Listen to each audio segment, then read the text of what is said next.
Hello, everyone, and welcome to Dimes with Dara on the Joy Slot podcast, brought to you by irishsportsdaily.com. I am Greg Flamong, and that is Dara Mabry. It is Wednesday, April 3rd. April 3rd. We are into the Final Four of the women's basketball tournament. Unfortunately, the Notre Dame women's basketball team will not be participating in that. They went out in the Sweet 16 against Oregon State in what was a close affair, right? It was close. It was stressful. And then the final 3-4 minutes, things just kind of fell apart for Notre Dame, and Oregon State was able to take control of the game with some timely shots and ended up pulling it out. So this is going to be kind of our last podcast for the 2023-2024 women's basketball season. Dara and I were just talking about it. There will be more podcasts going forward. We're not just going to stop and hibernate until next year. We're gonna have some more guests on. We're gonna have some more good conversations about women's basketball, about recruiting, about what's possible, and as updates come forward, there's always things to kind of talk about. It won't be as regular as it has been, but this podcast is still going to keep going forward because we're having such a great time doing it. And speaking of having a great time, please, if you are having a great time listening to us, please hit the like, please hit subscribe. Please hit the notification bell so you know whenever it is we are going live or releasing a video. And we want to say thank you to ESQ Clothing, who is presenting this show. It's founded by Notre Dame alum Ge Wang. You've seen ESQ on all your favorite Notre Dame players and coaches. With over a decade of making the best custom clothing available, ESQ will help you look and feel your best in 2024. From a perfect fitting suit or sport coat shirt or bomber jacket, or the perfect tuxedo for wedding season, check out Ge's amazing work at esqclothing.com. Book an appointment to upgrade your wardrobe today. Mention ISD and get 10% off your entire purchase. All right, Dara, you were in Albany. You were there for the game. Obviously, it was a little bit. There's been some distance from it. So, kind of, where are you at with the game? How did you see it unfolding? Were you a little uneasy at the beginning? Throughout the whole time, I just thought Notre Dame is not in control. That I don't like their positioning in this game. And I'm wondering if you felt the same way from the stands. Yeah, for sure. I know we had our runs and they had their runs, but I felt uneasy the whole time. I felt like we never we had good spurts, but we didn't have those spurts that we've seen the last 4 weeks. And honestly, it was just unfortunate for it to happen in a Sweet 16 game. Mm-hmm. But I felt like we were playing catch up no matter what the score was. I know we went ahead sometimes. I never felt comfortable with what we were doing. Our shots weren't falling. We had some other things going on during the game that may have caused us to get out of our groove a little bit. And I don't think that we played our best on a very important day, which was just so unfortunate. Yeah. I think part of the tournament, and especially for this Notre Dame team, with the fact that it's not deep, right? It's been talked about a ton. You're going 6 deep there. And I think part of it is you have to get lucky in some sense with the referees, in that they're not going to call every little bump on a rebound or every little bump on an entry pass. You got to get lucky with that stuff. And Maddie picked up a couple fouls in the first quarter there on the rebound attempts, which it's just hey, you don't want that. You don't ever want a rebound and pick up a foul. Never. There, because it just that's not where you want. If someone's driving to the basket or whatever, then okay, you have to try to contest a shot or whatever. You're going to pick up a foul that way. Stuff like that you don't want. There are things that could be called that aren't called sometimes. And that's one of those things. Just kind of let them play, please. You don't need to be so it doesn't have, the whistle doesn't have to be so soft in a game like that. Not to say that there were bad calls, but you just got to get lucky with that stuff. And they didn't. There were some bad ones. I mean, look, there were some bad ones. Yeah. And look, I think if people have been watching the tournament, it's just not great, just across the board, regardless of whether Notre Dame's playing. It's just not a good situation. I mean, speaking of bad calls, one of the biggest calls of the game, Notre Dame, Oregon State had gone up big They're Notre Dame's making their run. They cut it to 2. Oregon State player drives to the basket. Nat, listen, you know I don't like the charge call, period, right? Like I don't like it, right? Yeah. That being said, I've been watching women's basketball all year. And what the play that the girl drove into Nat gets there in time. She is there. The girl runs her over and she gets the and one off of it. That's been called the charge all year. And then in every game since then, it's been called the charge. Like it's just not. And they give her the block and it's an and one, and the lead goes to 5. And then they scored another basket after that to make it 7. So like that totally thwarted Notre Dame's run there, which is again like it's just the inconsistency that kills you with this stuff. That was really yeah, I agree with that one. I was sitting in the stands and I saw that. I'm like, oh my goodness, like just so unfortunate. But like she was there, she was waiting for her. It's like how do you make? I understand sometimes when it's a hard call to make, like, but at the end of the day, like when she's waiting for her, like that's the easiest one. You know, it's whether or not they're still, and she was still for like at least a second. Yeah. It just it's a huge call in a huge moment, right? And so like, you want it to go your way. They are not good with charge block, just period. And Notre Dame was on the bad end of that one. So that's tough. You mentioned things that happened throughout the game that got Notre Dame out of rhythm. Let's talk about Notre Dame's best player having to sit for 4 minutes because of her nose ring. If people don't have a great they didn't check up on it or whatever. So during the game, and I'm actually curious to get your perspective on this in terms of like, did you actually know what was going on? Because I was at my in-laws at this time, so we're watching, but the volume was a little bit low because there's a lot of people there, and so I see them. She leaves the game, which I was like, that's weird. Hannah's out of the game. I see them messing with her nose. I thought she got hit in the nose. I thought they were putting like gauze in her nose because her nose was bleeding or something. Then I see on Twitter, like everyone's saying like, oh, she has to take out her nose ring. Yeah. Like, what? Like during the game? Like this stuff has to happen ahead of time. Turns out the NCAA says it was a point of emphasis in the Sweet 16 to crack down on jewelry and other accessories, which it's only nose rings. No one plays with earrings in these games. No one has like rings on their finger. Like it's only nose rings. I know for a fact Hannah's had it all year, like literally every second. They're pulling her from the game. So what was your perspective on this? Where were you at? Like how did you take in the nose gate situation? I thought it was total BS. Like for lack of better words, like you haven't said anything all year about it. And then like you pick the most important time to emphasize certain things like that. Like you're not going to emphasize anything else. Like you made it an emphasis on jewelry, which like when has jewelry ever been a major problem? Or like when was jewelry like when was there a pattern of jewelry in women's basketball recently that like none of us know about? And the thing is that as a player, like, and as a recent captain, like in the ref usually has a speaking captain and tells that speaking captain to refer back to the rest of the team. You have to like, there's a bunch of marketing rules and other rules in general. You can't wear jewelry.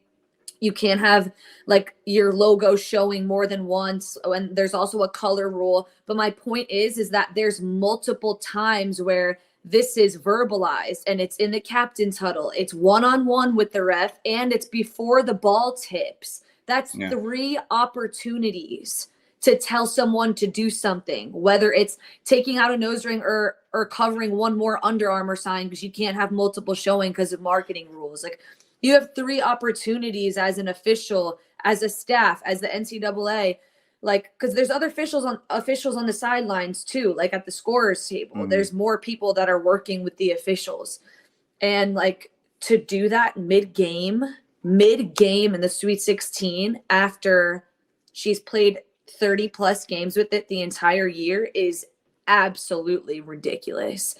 And seeing Hannah on the sideline, like at one point she had the athletic trainer, the doctor, and the surgeon trying to remove this nose ring in a great amount of pain, like grabbing the trainer's arm, trying to hold her hand to fight through the pain of having to remove something out of her nose. And then when she can finally go back in the game, she has to keep running back to the towel to keep blowing her nose because of how much she was bleeding. Like, the whole thing was absolutely ridiculous. I don't agree with any of that whatsoever, and it was extremely frustrating for an emphasis on jewelry to be put into effect halfway before a Sweet 16 game when you had 3 opportunities before that to tell someone to take out a nose ring.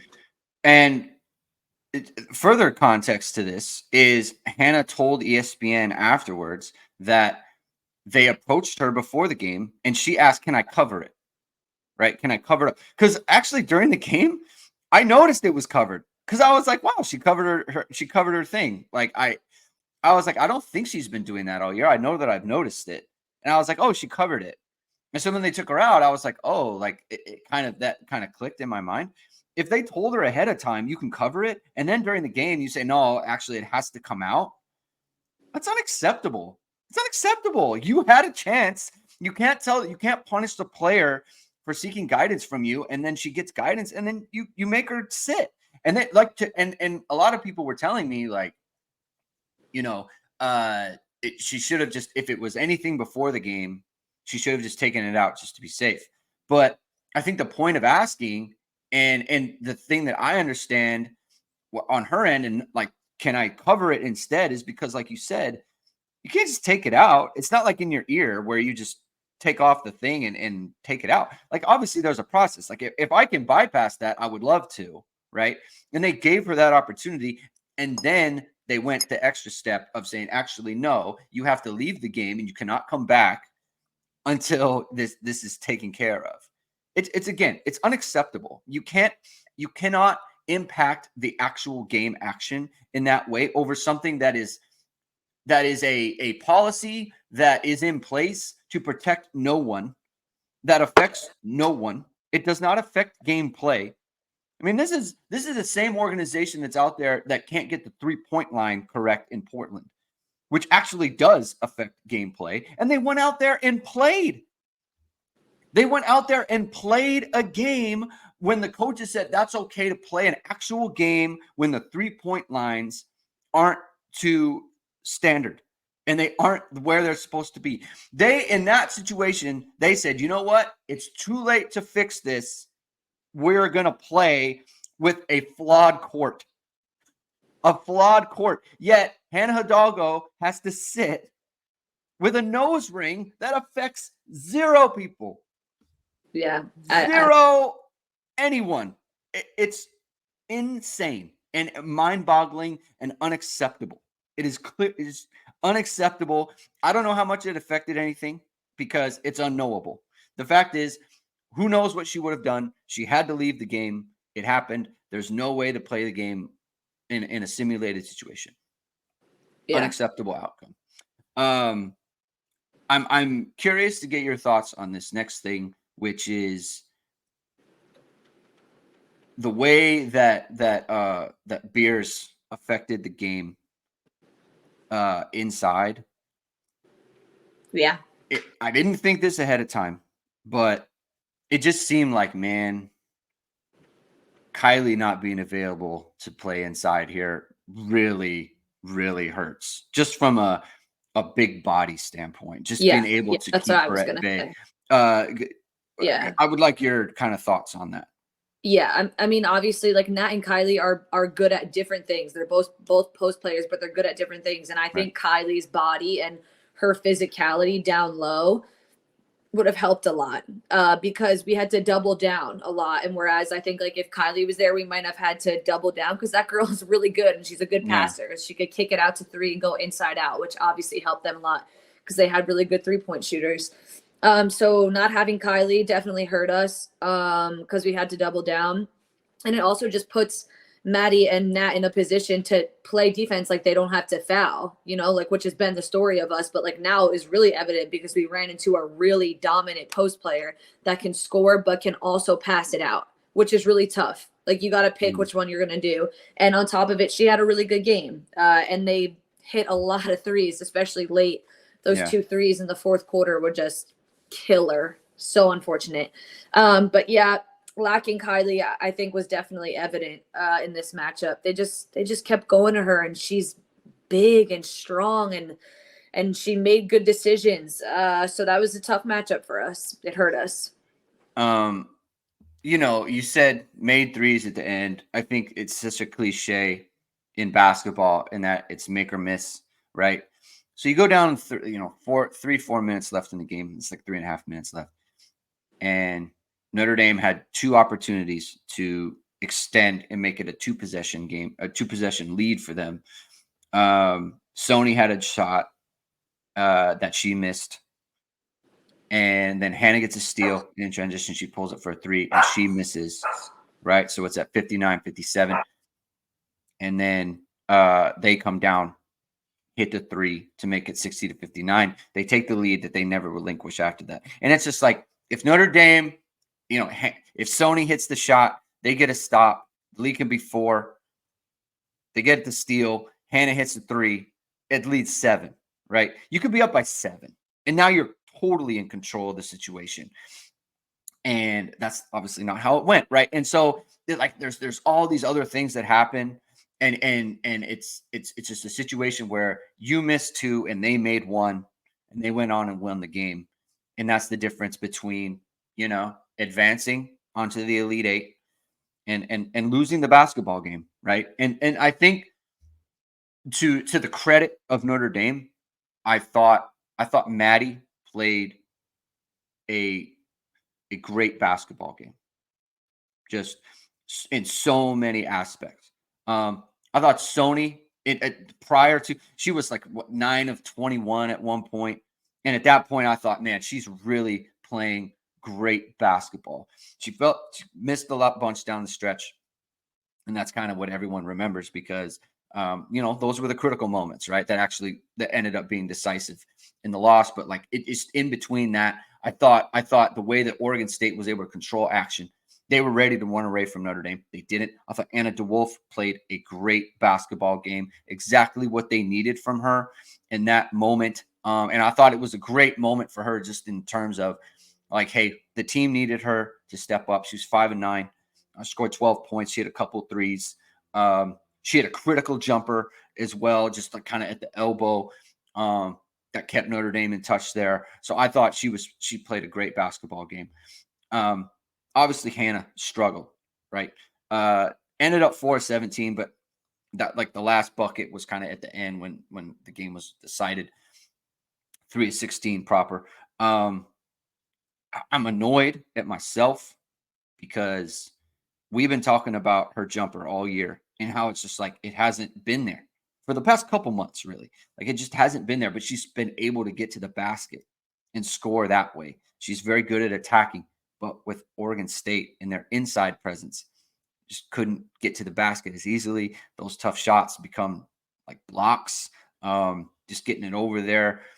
I'm curious what you think, and as we kind of look broadly at the Notre Dame basketball program, how Hannah what do you think is going on with the jumper and why it's been inconsistent for the past couple months here?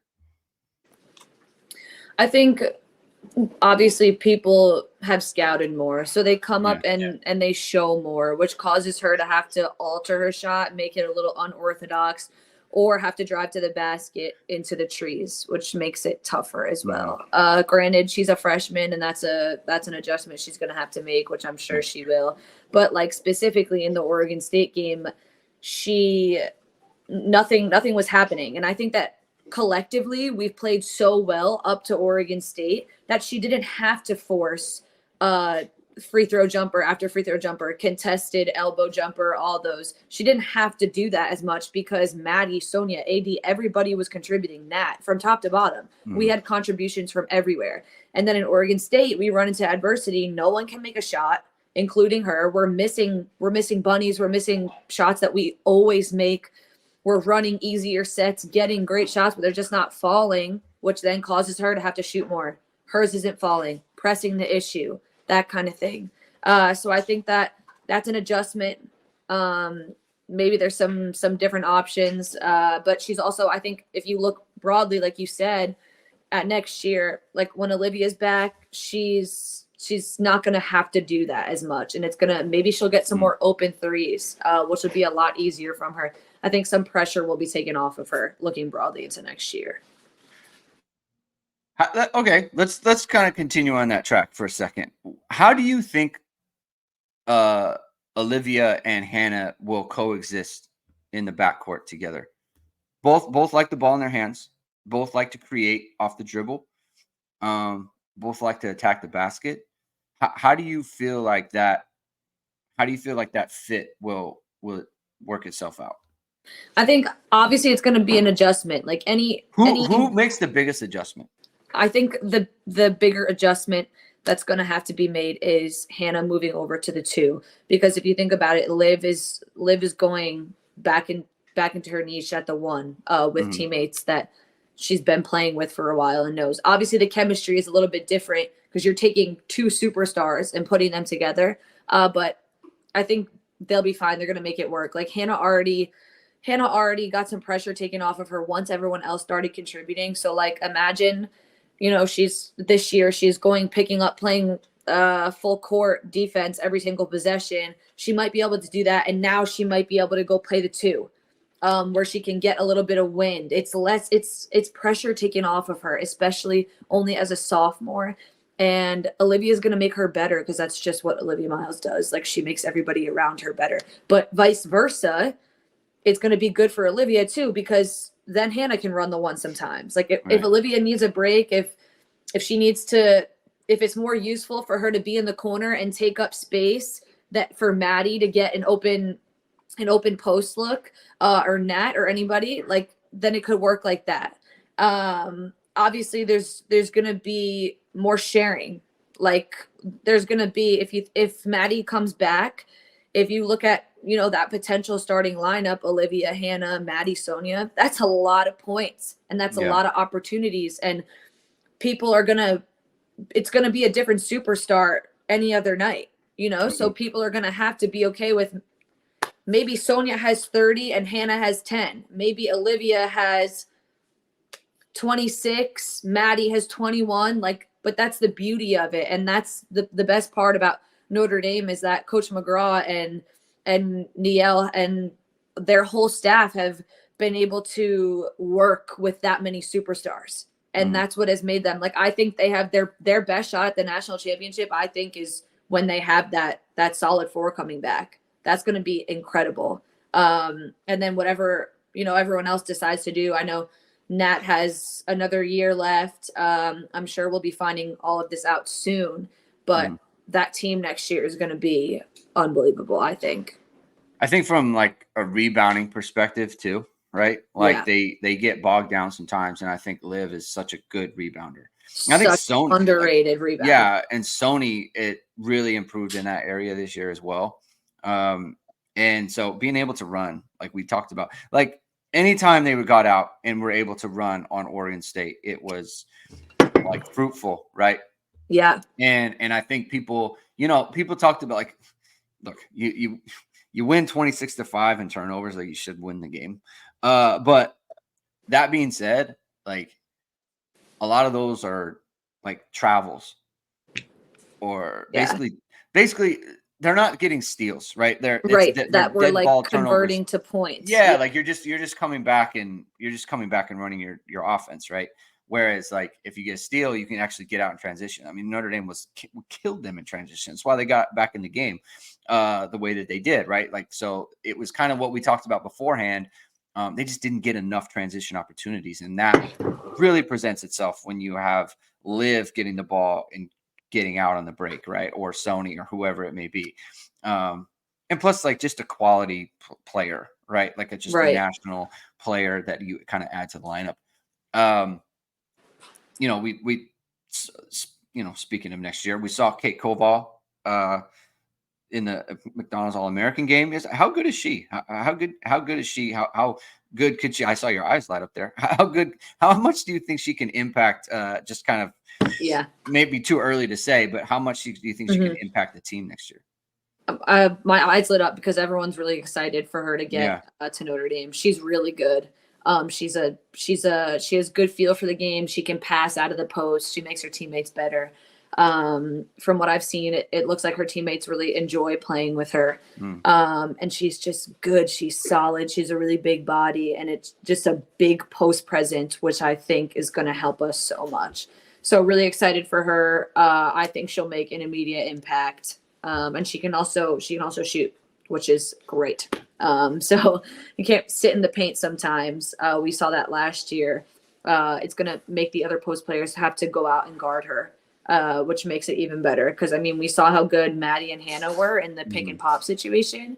And then, like, we add another one of those. Like, that's perfect for our team. So we're so excited for her to get to campus. So like true five? Yes. But our offense is very interchangeable too. So I could see her like maybe playing the 4 sometimes, but if I had to guess, 5 mostly. Yeah, I mean, it just speaks to her skill set. She could play the 4, but like on this team, especially like if Maddie were to come back, like it would be the fit there seems to be just really like seamless and good. So that's good. I mean, I think part of this too is like getting Cass back. Like getting Cass Prosper back, getting Emma Risch healthy. Yeah. Like I feel like she was a player who, like in a tournament situation, like just heat up and try to get like maybe go 3 or 4 in a half or in a quarter or something. Right. It's like that is kind of on the offer, and it's just like they never got to that. I know. I think we definitely could have used her 3-point shooting at times this year. Yeah, and the thing is like, you could tell the way they were using her early in the year, like they were building to that, and that just they never got to that point. So that's kind of like, you know, working her back, working Cass back. That was another injury that just kind of like derailed a player who's going to be a key player for them. I think getting Cass back is huge because of the foul trouble. She's really good on defense. She's long and she has the size, so she can guard both. Like her length can bother the small guards, and then she's also big and long enough to guard post players or bigger guards. You don't have to switch everything with her because she can guard. So I think that takes pressure off of people like Nat that might have to come in the game or start the game playing defense like, oh my gosh, I can't foul. It allows us to be a little more aggressive because she's versatile, which I think is obviously really gonna help because we want to get defensive stops that lead to transition. And my time playing with Cass, like she was great defensively. Let's think about, just give me your overall impression of this season for Notre Dame. 3 straight Sweet 16 exits. I think this year much different than last year, in that last year was kind of they weren't really in the game. I mean, it was pretty clearly like they were going to be in a tough spot. This one, Notre Dame wins the higher seed pretty clearly. I mean, you're leading with 3 minutes left in the game. So obviously you're in the game at that point. They're all not the same, but the exit in the same round is obviously the same. How do you take in this year? How do you think? How do you evaluate this year from just a holistic point of view? Yeah, I thought that we ran into some adversity middle of the year. I think right after that Syracuse sweep, that was when it was either going to be a good season or it was going to be a great season. And I think that they had a great season for what they had and all the adversity that they ran into, given injury and a short roster. I think that a lot of people didn't know what it was going to be like. You have a brand new point guard, and then all of a sudden you have 6 people, and half your bench is in street clothes. And then you have a senior go down at the end of the year. So I think that for what they had, that was unbelievable. Like they won the ACC. That's a really, really hard thing to do. And I think hats off to them. I think they did absolutely incredible. Niel did a great job. The only thing that I was disappointed about was like in the fashion that we lost in the last game. It was just disappointing. It was like we couldn't make a shot. We couldn't find a groove. We couldn't get into anything. We couldn't guard the post players on Oregon State. I think it was just such to what it led up to. I think it was just such a disappointing ending. I don't think that's a team that we should ever lose to. Oregon State's a good team. Obviously, credit to them. They won the Sweet 16. They took that with them. Gave South Carolina a game. I just wasn't really okay with that loss. It didn't go all the way down to the wire, and we lost in a heartbreaker. I thought that we were the better team than Oregon State. We just didn't show it on that night. I think any other night of the week, we win that game 6 out of 7 times. But just a unfortunate bad fashion to lose in. So that's the part that just kind of sucked for me. Yeah. I think the last month of the season made it so like this team found its high water. They found out what they could be given the way the roster ended up being constructed. I thought the wins that they accumulated at the end of the regular season and then obviously winning the ACC tournament kind of showed the team's quality, right? Won the ACC tournament. I thought the 2 games that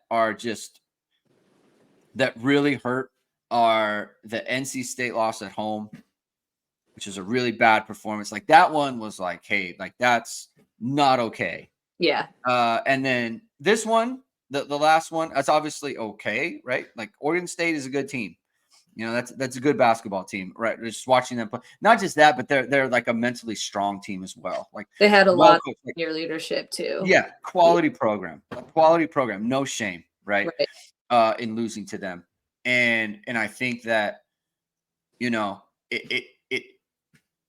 but like you said, they needed to win that game just to kind of like, hey, they were better than that throughout the year, and especially at the end of the year, they were better than that. They had better than that, and I thought that at the end of the game, it was kind of unfortunate because it was sitting there for their stars to go win the game, and they didn't.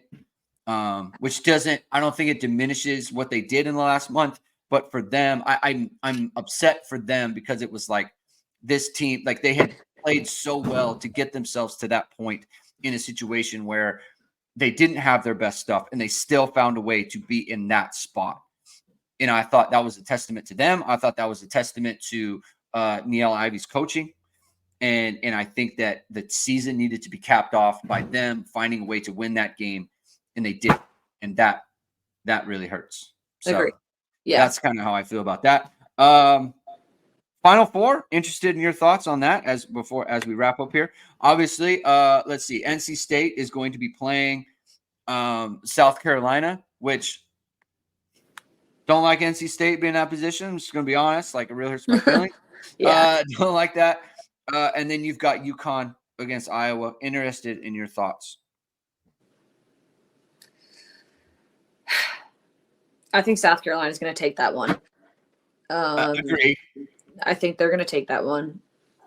I think overall they just are more dominant 1 through 5. And then on the other side, I feel like Caitlin Clark cannot be denied right now. But I think Paige Becker's supporting cast is better than Caitlin Clark's supporting cast.